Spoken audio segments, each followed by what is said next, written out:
Hello and welcome to Frontrunner Motorsport, and today was the Brazilian Grand Prix. It finished a couple of hours ago, but I have waited to talk about it because I wanted to see if anything was going to happen with penalties tonight. Doesn't look like it, maybe it'll be tomorrow. There were some concerns for Mercedes and they may have messed with tyre pressures on the grid when they shouldn't have, which might be a disqualification, I think, more than a time penalty, or it might just be a fine for the team, I don't really know. And Lando Norris as well was being investigated for something, but I'm not even sure what at this point. Other than that, I think the race finished as it is, or as it did, and the 15 cars that actually finished the race finished in those places. I'm going to presume.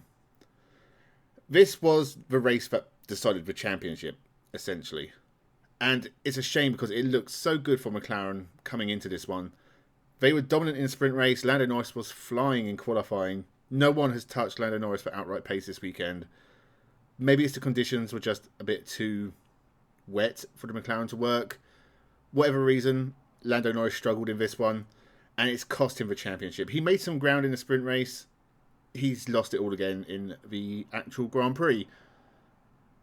But you can't fault Verstappen's drive. 17th to 1st in very dodgy conditions, and he did make some good overtakes.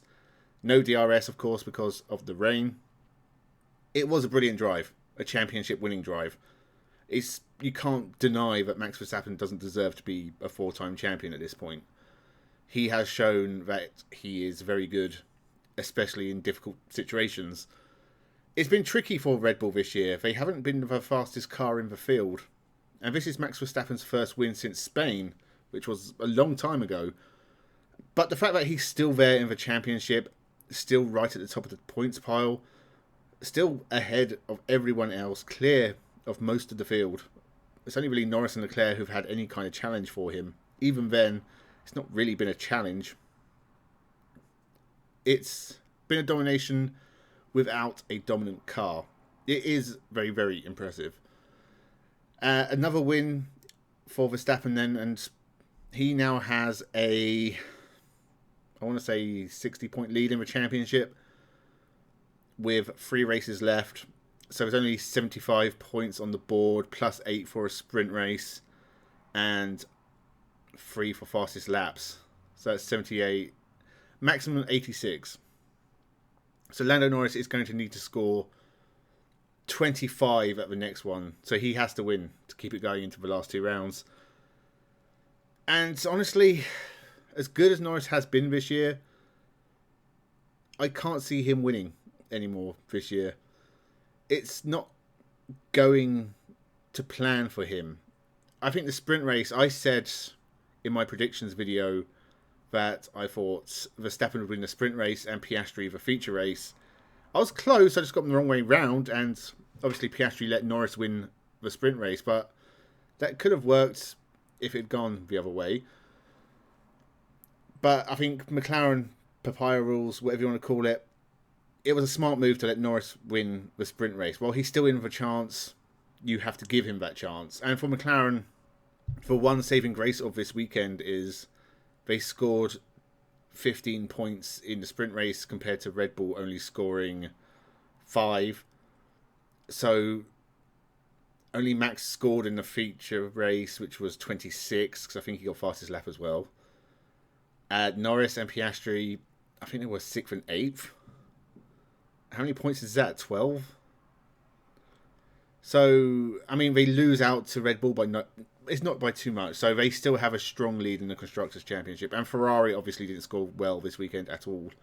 So it's been a good week in the Constructors for McLaren at least. Red Bull, I think, with Perez not scoring and all the rumours about him not being at the next 3 rounds, I wouldn't be shocked if Red Bull replaced him with either Liam Lawson or Yuki Tsunoda, who were both brilliant this weekend. Or even if they chuck Daniel Ricciardo back in for 3 races just to see if he can score some points. Or anyone, really. There's been rumours about Red Bull talking to Williams. I was kind of wondering, are they trying to get Alex Albon in that second car? Which would open up a seat for Franco Colapinto. I can't see the worth of that because I presume they'd have to buy him out of his contract. And then is Alex Albon really any better than Yuki Tsunoda or Liam Lawson? He's more experienced, I suppose, but even then, only a couple of seasons over Yuki Tsunoda. And Tsunoda qualified third for this race, drove well.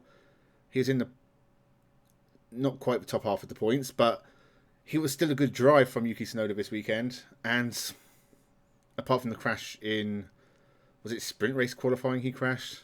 So much racing going on, I can honestly not keep track of it. Did he even crash? I don't know. But there were quite a few crashes this weekend, so it's not my fault. I do think Red Bull should replace Perez, at the very least. I don't know if that's going to help them this year, but it will prepare them better for next year. And Perez just isn't doing anything right now. As for the rest of the field, Mercedes were quickish, but not really. Russell did a really fair job in this one. Didn't have the ultimate pace in the end, but he did lead the first half of the race. He did start to drop back, but he was still in some good points. He's overtaken Hamilton in the championship, which puts Lewis Hamilton down in 7th, which will be the worst finish to a championship ever for him if he stays there. And honestly, it was a bad race for Hamilton. He got passed by pretty much every youngster on the grid. Colapinto passed him. I think Behrman passed him twice. Lawson got past him. It's, you know, he used to be the Rainmaster. 2008 Silverstone, that was the drive of a century, really, in the rain. Even the final race at Brazil in 2008, it was wet. It was a good drive from Hamilton to get the championship. You expect more from him in these kind of conditions. And you can say it's the car, but Russell was still doing okay.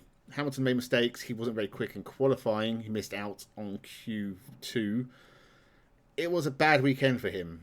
He didn't score points in the sprint race because he just didn't have the pace to get past midfield cars. And then in the race itself, he was lucky to get a point only because other cars either crashed or had penalties or spun, went off the track in the case of Alonso. It's not a very good weekend for him. It wasn't a great weekend for Mercedes, but honestly, Mercedes are kind of just stuck in 4th anyway. No one's going to catch them from below, and they're not going to catch anyone above them. So their season's pretty much done. I don't even think Russell can really catch Sainz in front of him. He might be able to, but given the amount of points Russell tends to score, probably not. And for Hamilton, he's well ahead of Sergio Perez in 8th. Again, I think he's only like 25 points, but because Perez just isn't scoring, I can't, unless like he suddenly perks up and gets the last 3 wins of the year, I don't see it happening. So really, Russell versus Hamilton is the only fight Mercedes have for the rest of the year. They're pretty much done. So with that, this was just another middling performance for them. Hamilton was pretty poor. Russell was okay. Did well in qualifying to get into 2nd, had a good start, couldn't keep that up. But otherwise, it was fine. Ferrari, massive disappointment for them. I don't think Leclerc was anything special this weekend. He was, again, kind of just in the pack, struggling for pace. Didn't look like he was going to win at any point in this race. Sainz crashed, obviously, towards the end, and he crashed in qualifying as well. Not a good look for him, given what Ferrari are dishing out to him. He took that win in Mexico, and now this. It's both sides of the coin, I guess, but it's still a shame that this is how his Ferrari time is ending. But I think Ferrari will be disappointed they didn't make more ground in the constructors this weekend. Alpine finishing 2nd and 3rd is mental, but then Ocon and Gasly are the masters of getting results in races they have no rhyme or reason to get results in. They just do. No one would have called a double Alpine podium in Brazil. They're just very good at picking up the pieces from these mixed up condition races. So fair play to them. It was a great result. I don't think Alpine really deserves 6th in the constructors because they have been terrible all year. But it just went their way, I guess. RB, Tsunoda and Lawson were brilliant all weekend. Great job in qualifying. And they double points for RB here. Fantastic. I think Haas will be disappointed it didn't go their way. Obviously, Magnussen not in the car because he's not well. But Behrman did a good enough job for he is a brand new driver pretty much in these terrible conditions. Very difficult. He stayed on the track. He finished the race, didn't score points, but it was still a very good weekend. Hulkenberg was troubled with mechanical issues all weekend, so it wasn't really a fair show of what he can do here. He has been great in Brazil in the past. This was just not his weekend, so we can write this one off. Williams, both cars have crashed a lot. Albon didn't even start the race. Colapinto crashed twice as well. They've had a busy weekend. They'll be very disappointed. Aston Martin off the pace again. Stroll didn't start the race. Alonso went off and fell back. Sauber, usual weekend. Basically anonymous. I don't even think we saw Guan Yu Zhou on camera once. So yeah, it was a pretty interesting weekend. I can't say it was exciting for the most part because there was a lot of safety cars and virtual safety cars, and obviously we had a red flag. It was a very messy weekend, but some of the racing was good. We got overtakes. Verstappen climbing through the field was entertaining. There were battles. Hamilton versus Lawson at the end was entertaining. It's interesting to watch a 7-time champion with over 100 wins who's been racing in Formula 1 for the last 17 years struggled to get past a guy who's done like 6 races for the Red Bull B team. It's honestly blows me away that that can happen in these conditions as well. Someone so young able to hold up someone so experienced in a car that should be worse. And I guess the weather was the great equaliser here. So it was entertaining enough. It has pretty much finished off the championship for Verstappen and Norris. I don't think Norris is going to catch Verstappen now. Constructors is still interesting. McLaren have a lead over Red Bull and Ferrari. 3 races left. Anything could happen in that. Other than that, it's going to be interesting to see what happens with the driver market in the next few weeks. Will Perez hang on to his place, or will we see a replacement at Red Bull? And who's going to get the last Sauber seat? I think they're going to announce that in the next week or so. So that would pretty much finish up the 2025 grid, I believe anyway. So let me know your thoughts in the comments below. Did you enjoy the Brazilian Grand Prix? It was pretty mad, but it was fun, I guess.